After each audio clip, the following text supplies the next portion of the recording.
آج ہم بات کرتے ہیں حضرت آمنہ رضی اللہ عنہا اور عبد المطلب رضی اللہ عنہ کا انتقال۔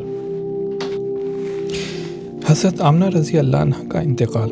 بسم اللہ الرحمن الرحیم۔ حضرت عبداللہ رضی اللہ عنہ شادی کے کچھ عرصے بعد بغرض تجارت شام گئے۔ جب واپس لوٹے تو ان کا گزر یثرب سے ہوا۔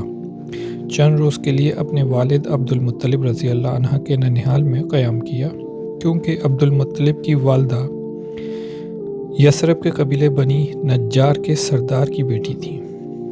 اسی اثنا میں آپ بیمار ہوئے اور وہیں یثرب میں انتقال کر گئے۔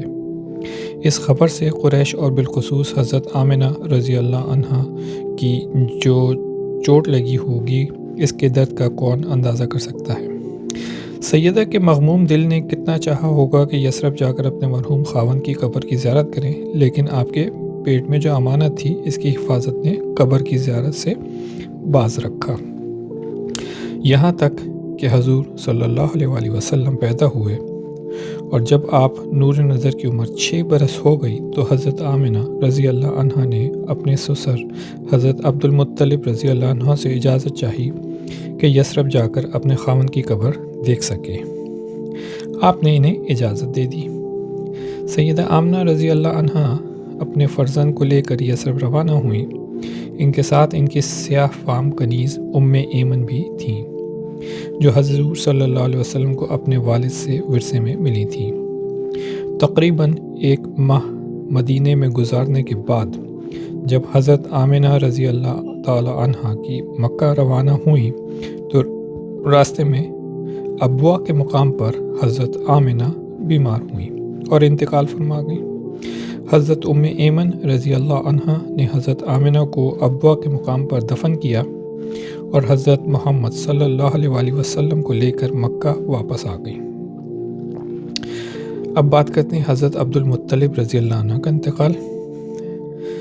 والدہ کے بعد آپ صلی اللہ علیہ وسلم کے دادا عبد المطلب رضی اللہ عنہ نے ساری ذمہ داریاں سنبھال لیں، مگر جب آپ کی عمر 8 برس کی ہوئی تو دادا جان بھی اس دنیا سے رخصت ہو گئے۔ حضرت ابو طالب۔ دادا جان کے انتقال کے بعد آپ کے چچا حضرت ابو طالب آپ کے سرپرست بنے۔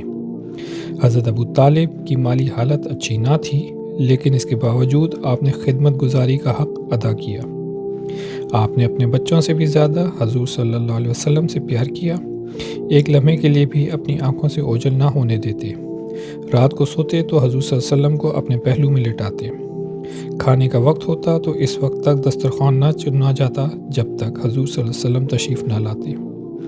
اپنے چچا کے دسترخوان پر جب شریک ہوتے تو اس کی برکتیں بھی ظہور پذیر ہوتیں۔